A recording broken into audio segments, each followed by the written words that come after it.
The year was 2087 and humanity had spread beyond Earth. People lived on Mars and Europa now, with mining ships collecting resources from the asteroid belt. It wasn't perfect, but it was progress. Captain Olivia Wright stood on the bridge of her patrol ship, the UES Defiant. At 42, she had spent most of her adult life in space. Her dark hair was cut short for convenience, and her brown eyes scanned the view screen showing Saturn's rings in the distance. "Standard patrol route complete, Captain," said Lieutenant Paul Garcia from the navigation station. "Nothing unusual to report." Olivia nodded. These patrols were necessary but usually boring. The United Earth Space Force maintained these routes to protect shipping lanes between the outer colonies and Earth. Pirates sometimes targeted mining shipments, though they were becoming less common. "Set course for Titan Outpost," she ordered. "We'll resupply before heading back to Mars." "Yes, Captain," Garcia replied, tapping commands into his console. The Defiant was small compared to cargo ships, but quick and well-armed for its size. With a crew of 30, it was cramped but efficient. Olivia had commanded it for 3 years and knew every bolt and panel. As they changed course, alarms suddenly blared across the bridge. "Spatial anomaly detected," shouted Susan Kelly, the sensor officer. Her red hair seemed to match the flashing alert lights. "Something's forming ahead of us." Olivia gripped her command chair. On screen, full magnification. What they saw made everyone freeze. Space itself seemed to tear open, creating a swirling vortex of blue and purple energy. It grew larger, expanding to several kilometers in diameter. "Is that a wormhole?" Garcia whispered. Before anyone could answer, shapes emerged from the vortex. First one, then 3, then a dozen vessels of alien design. They were angular with sharp blade-like extensions and glowed with an eerie green light along their hulls. "Those aren't human ships," Olivia said, stating the obvious. "Hail them on all frequencies." Communications Officer Ben Lewis tried repeatedly. "No response, Captain. Either they can't hear us or they're ignoring us." Olivia studied the ships. They were clearly built for war, with what looked like weapon ports along their sides. First contact with aliens should have been a historic moment of celebration, but Olivia felt only dread. "Keep our distance but maintain visual contact," she ordered, "and send a message to Earth Command immediately. Priority Alpha." The alien vessels formed a precise formation and began moving toward Saturn's moon Titan, where a small research outpost housed 500 people. "They're scanning us," Kelly reported, her voice tense. "Very powerful signals. Without warning, the lead alien ship fired. A green beam of energy shot across space and struck the Defiant's port side. The ship rocked violently, throwing crew members from their stations. "Shields down to 60%, shouted the tactical officer Danny Wells. That was just one hit. Olivia made a split-second decision. Evasive maneuvers. Prepare for emergency jump. As Garcia worked to turn the ship, 2 more energy beams hit them. Systems sparked and failed across the bridge. Smoke filled the air as cooling systems ruptured. "Shields failing," Wells called out. "Weapons online, but we're outgunned at least 10 to 1. Olivia knew her duty. Fighting would mean certain death. The important thing was to warn Earth. "Get us out of here, maximum speed," she ordered. "Set course for Mars Defense Station." The SEU. Defiant's engines burned hot as they accelerated away from the alien ships. 3 of the vessels broke formation to pursue. "They're gaining on us," Garcia said, his hands moving quickly over the controls. "Divert power from life support to engines," Olivia commanded. "We need to outrun them long enough to make the jump." The ship groaned under the strain as it pushed beyond its design limits. 2 more hits rocked the vessel, and a support beam crashed down, narrowly missing Lewis at his station. "Jump drive charged to 80%, Garcia reported. "We need 90 to make it safely to Mars." Another hit. The lights flickered and died, replaced by dim emergency lighting. "Reroute everything," Olivia shouted. "We need that jump drive now." Kelly worked frantically at her station. "Captain, I'm reading energy buildup in the lead pursuit vessel. They're charging something big." Olivia made another quick decision. "Jump now. I don't care if it's not fully charged." "But Captain, the drive could—" "Now, Lieutenant," Garcia activated the jump drive. The stars outside stretched into lines as the damaged ship lurched into faster-than-light travel. The vessel shuddered violently and warning alarms blared from every station. "Jump drive failing," Garcia called out. "We're losing cohesion." "Hold it together," Olivia said through gritted teeth. "Just long enough to clear their range." After 30 seconds that felt like hours, the Defiant dropped back into normal space. Systems failed across the ship, and the main power grid went completely dark. "Location?" Olivia asked as emergency systems came online. Garcia checked his readings. "We're near the orbit of Jupiter. The jump drive is completely burned out." "Any sign of pursuit?" Kelly scanned the area. "None detected, Captain. I think we lost them." Olivia allowed herself a moment of relief before turning to Lewis. "Communications status?" "Short range only," he replied.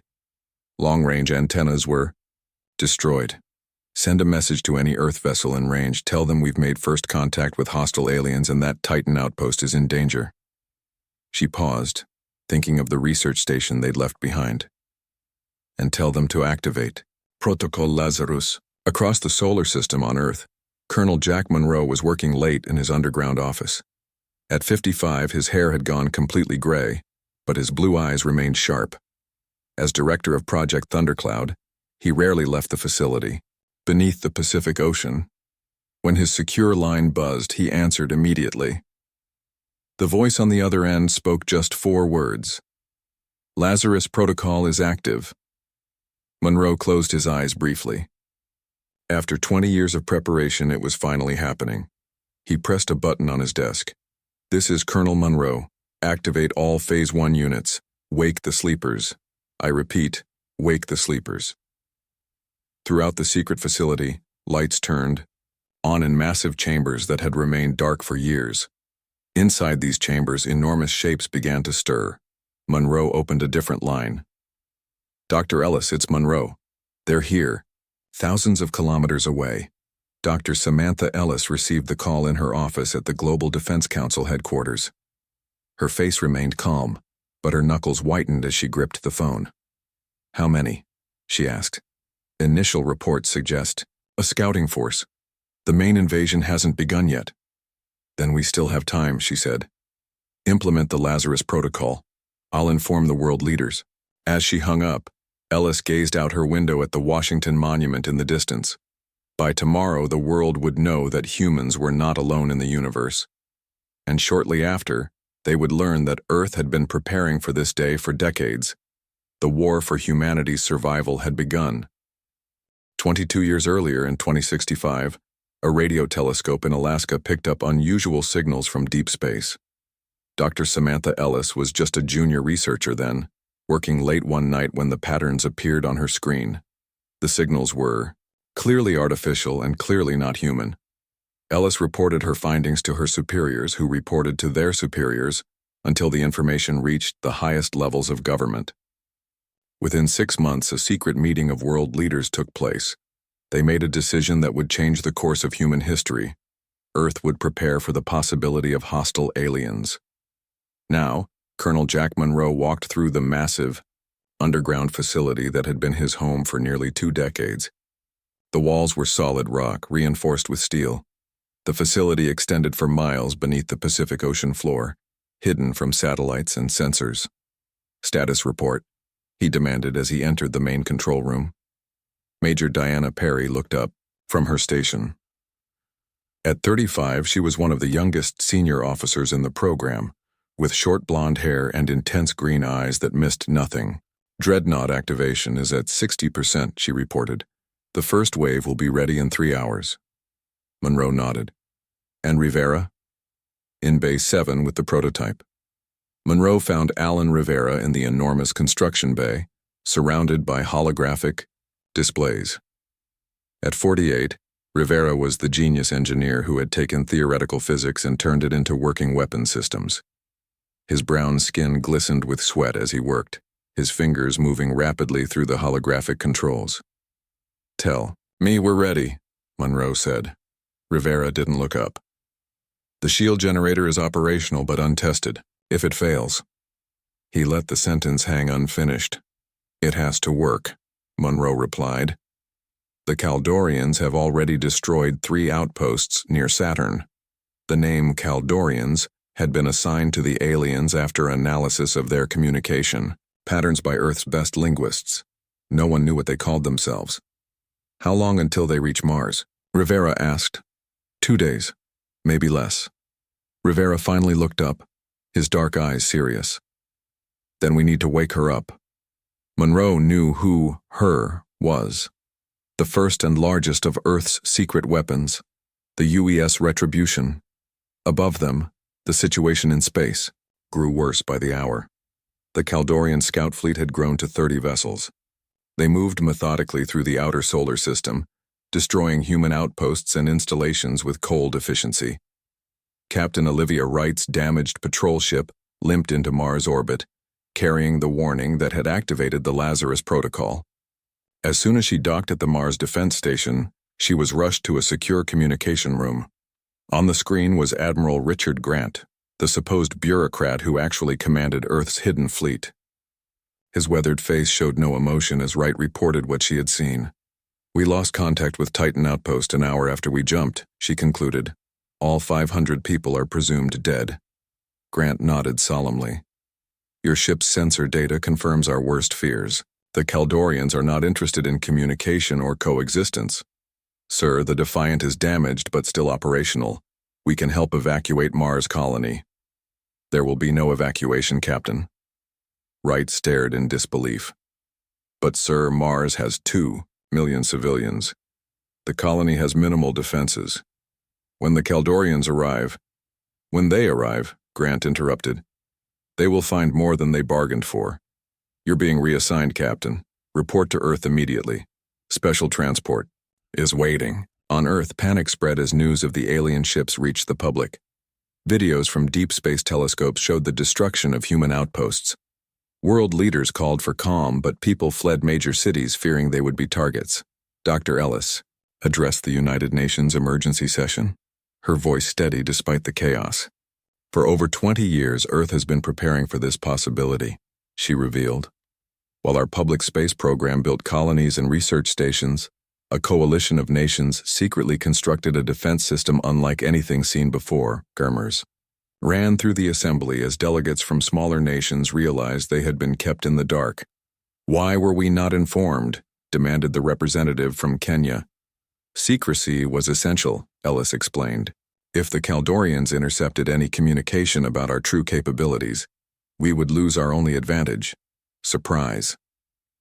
Meanwhile, the few conventional military ships Earth possessed engaged the Kaldorian scouts near Jupiter. The battle was brief and devastating. 20 human vessels were destroyed, while only 2 Kaldorian ships were damaged. Back in the underwater facility, Monroe watched the battle footage with Rivera and Perry.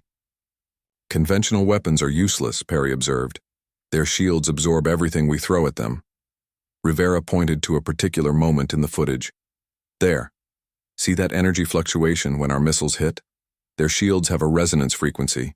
If we can match it, we can punch through," Monroe finished. "How quickly can you adjust the phase cannons?" "On the Retribution, hours. On the others, days we don't have." Monroe made his decision. "Focus on the Retribution. We'll have to send her up alone." "1 ship against 30? Perry asked, concerned. "1 dreadnought," Monroe corrected. "There's a difference." The Kaldorian fleet pushed deeper into the solar system, approaching Mars. Their sensors detected the human colony but showed minimal defenses. Supreme Overlord Vexar, commander of the scout fleet, anticipated an easy victory. His gray, leathery skin stretched in what passed for a smile among his kind. "The humans have no significant space combat capability," he told his officers. "Their Mars colony will fall quickly, demoralizing them before we strike their homeworld." His second-in-command, Sub-Commander Krell, studied the sensor readings. "There is unusual activity on the planet below. Large energy signatures in the northern hemisphere. Their pitiful attempts at defense," Vexar dismissed. "Prepare bombardment sequence." On Mars, the civilian population watched in terror as the alien ships entered orbit. But beneath the surface of Olympus Mons, Earth's largest secret Mars facility, hummed with activity. Captain Wright arrived on Earth via a military shuttle that made the journey in half the usual time. She was immediately escorted to a facility in the Arizona desert, where Admiral Grant waited. "Captain, what I'm about to show you is humanity's best-kept secret," Grant said as they descended in an elevator that seemed to go down forever. When the doors opened, Wright gasped. They stood on a platform overlooking an enormous underground hangar. Inside was a ship unlike any she had seen before. It was massive, at least a kilometer long, with a black hull that seemed to absorb light. Its shape was sleek yet imposing, bristling with weapon systems she didn't recognize. "This is the UES Vindicator," Grant explained. "One of 37 dreadnoughts built in secret over the past 20 years. "How did you keep this hidden?" Wright asked, stunned. "Money diverted from 1,000 different programs, components. Built in separate countries, assembled in facilities like this one, and a lot of good people keeping the secret." Grant turned to face her directly. "The Vindicator needs a first officer, someone with recent combat experience against the Kaldorians." Wright understood immediately. "When do we launch?" "The moment the Retribution makes her move," Grant replied, "which should be right about—" His communication device beeped. He checked it and smiled grimly. "Now." In the Pacific Ocean, miles from any shipping lanes, the water began to churn. Enormous doors opened on the ocean floor, and from the depths rose a behemoth of human engineering. Water cascaded off its massive hull as the UES Retribution broke the surface, its kilometer-long frame dwarfing any conventional vessel. All across Earth, similar scenes played out. From beneath the Atlantic Ocean, from hidden mountain bases, from disguised facilities in deserts and jungles, humanity's secret fleet emerged. The Kaldorians had thought Earth defenseless.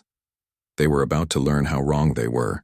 Supreme Overlord Vexar stood on the bridge of his command ship, watching as they moved into position above the Mars colony. His fleet had encountered only weak resistance so far. The conquest of this solar system would bring him great honor among the Kaldorian Empire. "Begin the bombardment," he ordered. "Destroy their major settlements first." Sub-Commander Krell was about to relay the order when the sensor officer made a strange sound. "Overlord, I'm detecting a large object approaching from Earth orbit," the officer reported. It's massive." Vexar turned to the main view screen. "Show me." What appeared made even the battle-hardened Kaldorian pause. A ship was approaching, but it was unlike any human vessel they had encountered. It was enormous, nearly the size of Vexar's command ship, with a black hull that seemed to swallow light. "What is that?" he demanded. No one had an answer. The Kaldorian. Intelligence reports had indicated that humans possessed no significant warships. This vessel was clearly built for war, with weapon ports visible along its hull. "Send 2 ships to intercept," Vexar ordered. "Destroy it." 2 Kaldorian warships broke formation and moved toward the approaching human vessel. They fired their green energy beams, the same weapons that had easily destroyed human ships in previous encounters. The beams struck the black ship, but instead of exploding, it continued forward, seemingly undamaged. "They have shields?" Krell asked in disbelief. Before anyone could respond, the human ship fired. A blue beam of energy lanced out, striking one of the Kaldorian ships. Instead of being absorbed by the Kaldorian shields, the beam passed through them, as if they weren't there. The ship exploded instantly. A second shot destroyed the other interceptor just as quickly. Alarms blared across Vexar's bridge. "All ships engage that vessel," he commanded. Inside the UES Retribution, Colonel Monroe stood on the command deck, watching as his ship destroyed 2 Kaldorian vessels with ease. "Phase cannons performing better than expected," Rivera reported from the weapons station. "Their shields can't stop our beams." Monroe nodded. "Target their command ship," Major Perry studied the tactical display. "Sir, we have 28 Kaldorian vessels moving to surround us." "Let them come," Monroe said calmly. "Activate the phase shift." Rivera pressed a sequence of controls. The enormous dreadnought shimmered and partially faded from view, becoming slightly transparent. 3 Kaldorian energy beams passed harmlessly through the ship's hull, hitting nothing. Phase shift successful, Rivera announced. We're out of sync with normal spacetime. Their weapons can't touch us. How long can we maintain it? Monroe asked. 2 minutes at most. The power requirements are enormous. Monroe smiled grimly. 2 minutes is plenty. Target all weapons on the enemy ships. Fire at will. The Retribution unleashed hell. Blue beams lanced out in all directions, each finding a Kaldorian target. 5 enemy ships exploded in rapid succession. On Mars, the colonists watched in awe as a single Earth ship tore through the alien fleet that had threatened their home. Back on Earth, in facilities around the world, more dreadnoughts prepared to launch. Captain Wright stood on the bridge of the UES Vindicator beside Admiral Grant, watching the battle near Mars on the view screen. The Retribution is performing well, Grant observed, but she can't take on the entire Kaldorian fleet alone. Do we join the fight? Wright asked. Now. All ships launch sequence initiated. Across Earth, 36 more dreadnoughts rose from their hidden bases. Some emerged from the oceans, others from desert sands or mountain caverns. Each was a kilometer long, with the same black hull as the Retribution. In space, Supreme Overlord Vexar watched in horror as half his fleet was destroyed by a single human vessel. Worse, his sensors now detected more ships launching from Earth. Many more. Impossible, he whispered. Their technology. They couldn't have hidden this from us. Orders, Overlord? Krell asked urgently. Vexar hesitated only briefly. Retreat. We must warn the Empire. The remaining Kaldorian ships turned away from Mars, accelerating to escape the solar system. They're running, Perry reported on the Retribution. 15 enemy ships destroyed, 13 retreating. Monroe frowned. We can't let them escape. They'll return with reinforcements. Retribution's engines are powerful, but we can't catch all of them, Rivera said. Monroe opened a communication channel. Admiral Grant, this is Monroe. The enemy is retreating. We need the rest of the fleet to cut them off. Grant's voice came through clearly. The fleet is on its way. The Vindicator will lead the pursuit. The UES Vindicator, with Admiral Grant, in command and Captain Wright as first officer, led 20 dreadnoughts on an intercept course with the fleeing Kaldorians. The massive ships moved with surprising speed, their advanced engines pushing them far faster than should have been possible. The Kaldorians are attempting to create a wormhole, Wright reported, watching her sensor readings. They're trying to escape back to their territory. Grant nodded. We expected this. Target their lead ship. That's likely where the wormhole generator is. The Vindicator fired its main cannon, a concentrated beam of blue energy that struck the lead Kaldorian ship. The vessel exploded and the forming wormhole collapsed. Trapped between the Retribution and the approaching Earth fleet, the Kaldorians turned to fight. It was a brief and one-sided battle. Earth's dreadnoughts used their phase shift technology to avoid enemy fire while targeting the Kaldorian ships with precision. Only one enemy vessel escaped, Vexar's command ship. It managed to create a small wormhole just large enough for a single ship and disappeared through it before the Earth fleet could stop it. Should we pursue? Wright asked. Grant shook his head. We don't know where that wormhole leads. We'll need to prepare for what comes next. The Earth fleet regrouped near Mars. For the first time, all 37 dreadnoughts were visible together, a sight that filled the Mars colonists with hope and the few remaining Kaldorian scouts with dread. On the Retribution, Monroe received a transmission from Dr. Ellis on Earth. Congratulations, Colonel, she said. The first battle is ours, but not the last, Monroe replied. Vexar escaped. He'll return with the main Kaldorian fleet. Ellis's expression was grim, but determined. How long do we have? Based on the wormhole readings, their home system is at least 3 months' travel. Time even with their technology. We have that long to prepare. Then we'll be ready, Ellis said. Project Thundercloud's second phase is already beginning. In the depths of space, Supreme Overlord Vexar's damaged ship emerged from the wormhole near the Kaldorian homeworld. His pride was shattered, his fleet destroyed, but he had valuable information. The humans deceived us. he told the Kaldorian High Command. They have technology that rivals our own. Their ships can phase out of normal space, making our weapons useless. Grand Overlord Zexus, leader of all Kaldorian forces, listened with growing anger. You were defeated by primitives? Not primitives, Vexar insisted. They have been preparing. For us, they built enormous warships in secret. Zexus stood, towering over Vexar. Then we will send not a scout fleet but the Armada. 1,000 ships will crush these humans and their secret fleet.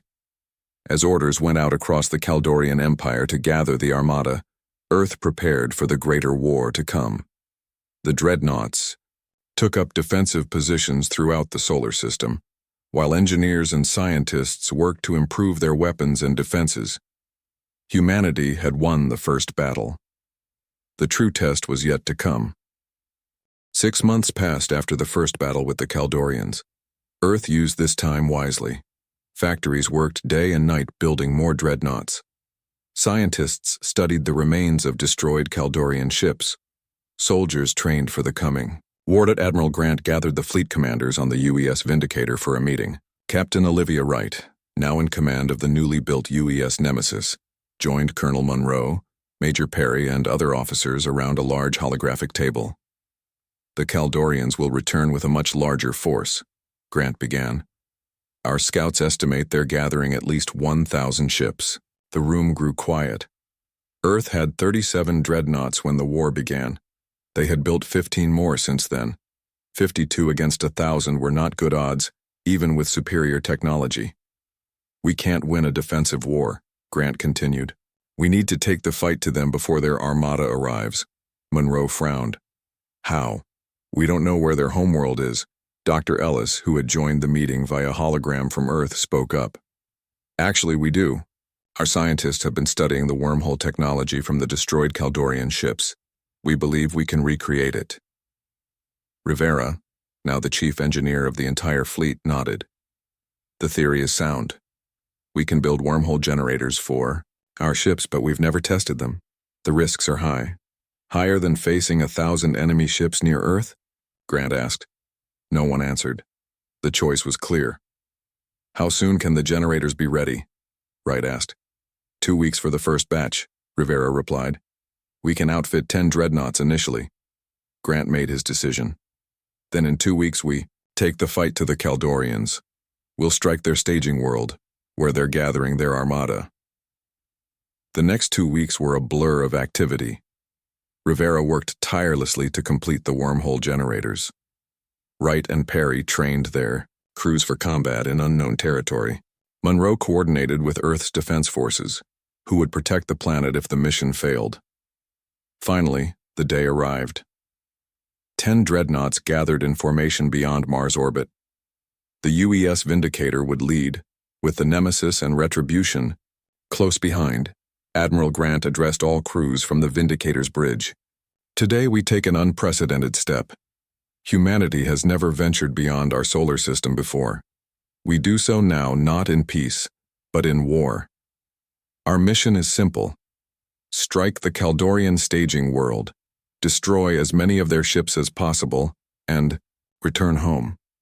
Captain Wright stood on the bridge of the Nemesis, watching her crew prepare for the jump. Her ship was smaller than the Vindicator but faster, designed for quick strikes. Wormhole generator powering up, reported her engineering officer. Coordinates locked on the Kaldorian staging world. Wright took a deep breath. Follow the Vindicator through. Weapons ready as soon as we emerge. On the Vindicator, Admiral Grant gave the order. Activate the wormhole. Space tore open before the Earth fleet, creating a swirling vortex similar to the one the Kaldorians had used. The Vindicator moved forward, entering the wormhole. The other ships followed one by one. Inside the wormhole, time and space seemed distorted. The journey took only moments but felt like hours. Then suddenly they emerged in an unknown system with 3 suns and many planets. Scans show heavy ship activity around the 4th planet, reported the sensor officer on the Vindicator. It appears to be a gas giant with multiple moons. The Kaldorian fleet is gathered around the largest moon. How many ships? Grant asked. At least 500, sir. More arriving constantly. Grant smiled grimly. They're not expecting us. All ships, attack formation, target their largest vessels first. The Earth fleet accelerated toward the Kaldorian armada. For precious minutes they went unnoticed among the hundreds of ships moving around the moon. Then alarms blared across the Kaldorian fleet. Supreme Overlord, Vexar, now demoted after his failure at Earth, recognized the black ships immediately. Humans! How did they find us? The Earth fleet struck hard and fast. Blue beams sliced through unprepared Kaldorian vessels. 20 enemy ships were destroyed before they could raise shields. Phase shift technology ready, Rivera reported from the Retribution. Colonel Monroe gave the order. All ships activate phase shift. The Earth dreadnoughts shimmered and partially faded from view. Kaldorian weapons passed harmlessly through them, while their own weapons remained effective. Captain Wright led the Nemesis on a daring attack run against a massive Kaldorian shipyard orbiting the moon. "Target their fuel reserves," she ordered. The Corps. Nemesis fired its main cannon, striking a large storage facility. The explosion triggered a chain reaction, destroying part of the shipyard and dozens of incomplete Kaldorian vessels. The battle intensified as the Kaldorians recovered from their surprise. Though their weapons were less effective due to the phase shift technology, their numbers were overwhelming. "Phase shift can only be maintained for 2 minutes, Rivera warned. "Then we need 5 minutes to recharge." This created a dangerous pattern. The Earth ships would become solid again and vulnerable during the recharge period. The Kaldorians quickly recognized this weakness. "Group 7 ships and focus fire during their vulnerable periods," ordered Grand Overlord Zexus, who had arrived, to oversee the armada. The Nemesis took heavy damage during one such period. Multiple Kaldorian beams struck the ship, overwhelming its conventional shields. "Hull breach on decks, 3 through 5, reported Wright's damage control officer. "Engines, at 60%. Phase shift generator damaged." Wright made a quick decision. "Evacuate the damaged sections. Reroute power to weapons. We're going to hit their command center." Rivera, who had joined the mission as a technical advisor, was studying sensor data aboard the Retribution when he made a discovery. "Colonel Monroe," he called out. "I'm detecting unusual communication patterns among the Kaldorian ships. They're not all using the same protocols." Monroe joined him at the sensor station. "What does that mean?" "I think the Kaldorians aren't a single species. Look at these biological readings. The ships have different life support settings. Some are freezing, others extremely hot. They're a coalition," Monroe realized. "Different species under Kaldorian rule. This information could be valuable. If the Kaldorians controlled other species, perhaps those species could be turned against their masters." The battle continued for hours.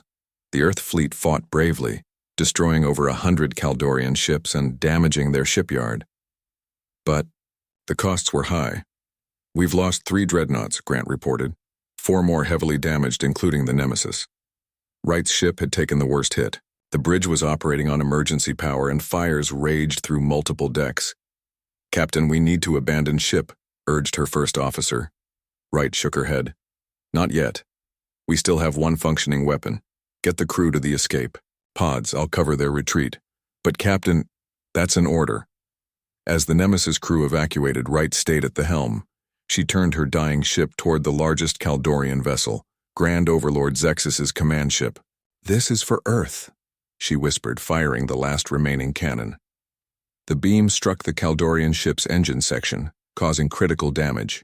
It wouldn't destroy the vessel completely, but it would prevent it from joining the attack on Earth. "Admiral." Grant watched in horror as the Nemesis took multiple direct hits. "Captain Wright, withdraw immediately." There was no response. "Sir?" Perry reported from the tactical station. "The Nemesis's life support is failing. 1 life sign remaining." Grant closed his eyes briefly. "Begin fleet withdrawal. We've done what we came to do." The surviving Earth dreadnoughts created a new wormhole and retreated, carrying with them the knowledge they had gained and the heavy burden of their losses. The first strike against the Kaldorian homeworld was over. The final battle for Earth's survival was about to begin. Earth mourned its losses after the raid on the Kaldorian staging world. 7 dreadnoughts had been destroyed, including the Nemesis. Captain Wright was presumed dead, along with hundreds of other brave crew members, but there was no time for extended grief. The Kaldorian Armada would arrive within weeks. Colonel Monroe stood before the Global Defense Council on Earth, presenting what they had learned during the raid.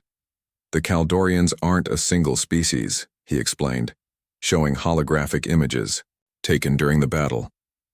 They're a coalition of at least 5 different alien races, with the dominant Kaldorians ruling over the others. Dr. Ellis leaned forward. Are you suggesting we could find allies among these subjugated species? That's exactly what I'm suggesting, Monroe replied. Rivera's analysis of their communications shows signs of unrest. Not all of these species are willing servants. Admiral Grant, joining via hologram from the Vindicator, spoke up. We need to send stealth ships to make contact with potential allies. It's risky, but could change the course of the war. The Council agreed. Small, stealthy scout ships were quickly outfitted with advanced cloaking technology developed from the phase shift systems. They slipped through wormholes to Kaldorian territory, seeking any who might stand against their oppressors. Meanwhile, Earth prepared for the coming battle. 15 new dreadnoughts had been completed, bringing their fleet to 60 ships, but intelligence suggested the Kaldorian Armada would number over 1,000 vessels. Major Perry, now promoted to colonel after Monroe took command of the Vindicator, was supervising battle drills when a communications officer approached her.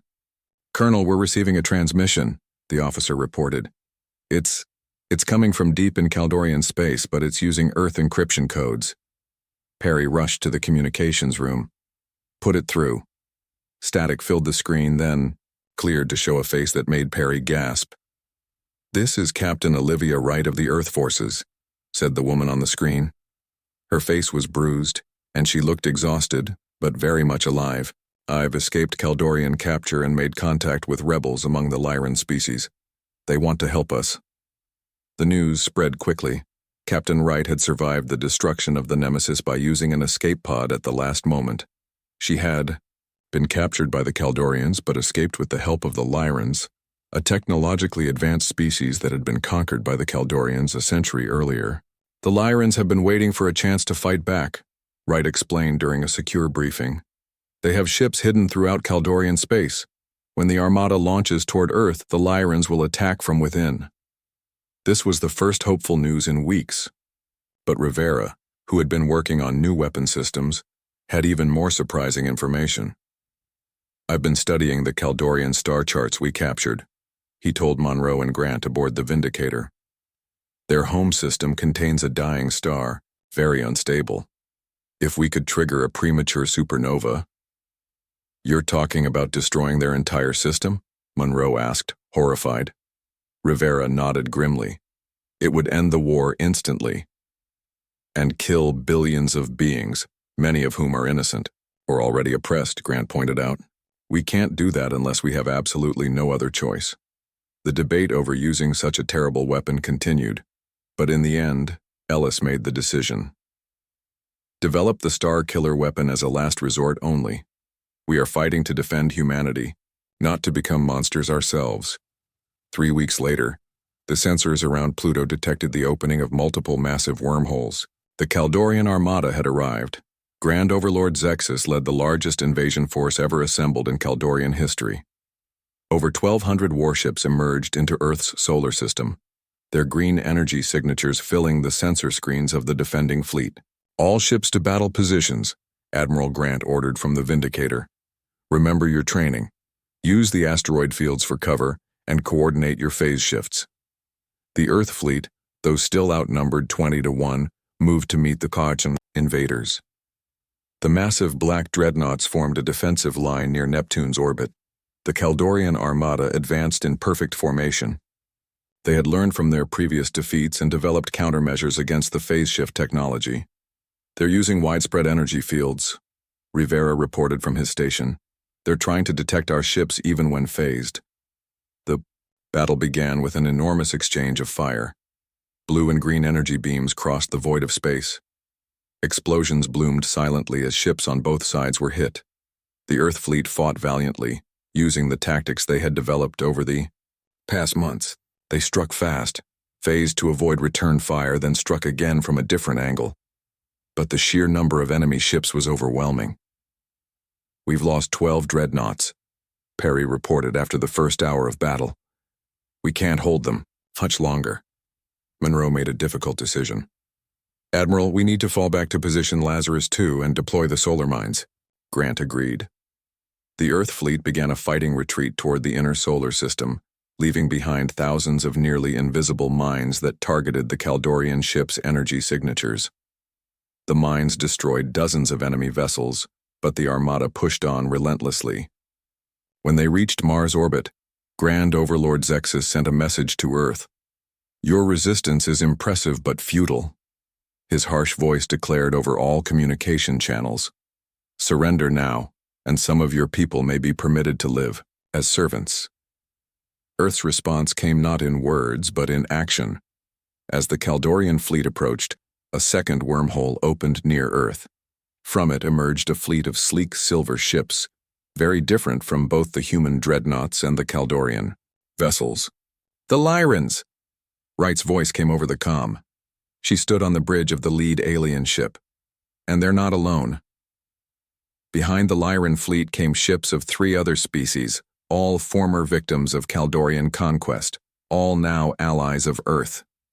Captain Wright had succeeded beyond all hopes, uniting the oppressed species against their common enemy. The Kaldorian formation faltered as they faced attacks from both front and rear. Grand Overlord Zexus frantically ordered his ships to regroup, but confusion spread through his fleet. At that critical moment, Admiral Grant executed his master plan. The Vindicator led 20 dreadnoughts in a daring charge straight at the Kaldorian command ships. They activated their phase shift technology just long enough to pass through the outer defensive screen, then solidified in the heart of the enemy formation. "Target the command ships," Grant ordered. "Cut off the head of the snake." Blue beams struck the massive Kaldorian flagship from multiple angles. Its shields failed, and the vessel began to break apart. Meanwhile, Wright led a special operation with her Lyran allies. They had infiltrated the Kaldorian communication network and now broadcast a message to all ships in the Armada. "Attention, all subjugated species within the Kaldorian fleet," Wright announced. "The time for freedom has come. Rise up against your oppressors, join us or stand aside." Throughout the Armada, rebellion erupted. Ships turned against each other as long-suppressed resentments exploded into violence. Grand Overlord Zexus watched, in horror as his mighty armada dissolved into chaos.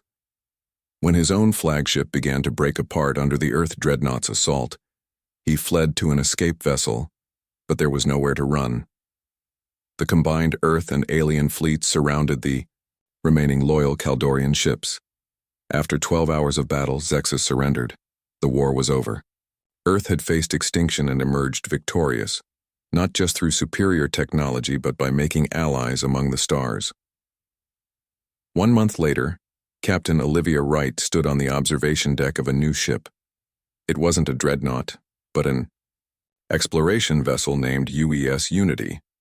Representatives from Earth and 4 former Kaldorian subject species gathered to launch the first collaborative mission of the new interstellar alliance. "The stars once seemed like places of danger and fear," Wright said during the ceremony. "Now they represent hope and friendship." As the Unity departed Earth orbit, it passed by the great black dreadnoughts that had saved humanity. These mighty warships would still protect Earth, but their main purpose now was peace. Humanity had proven itself among the stars, not just through power, but through courage, ingenuity, and compassion. The universe would never be the same.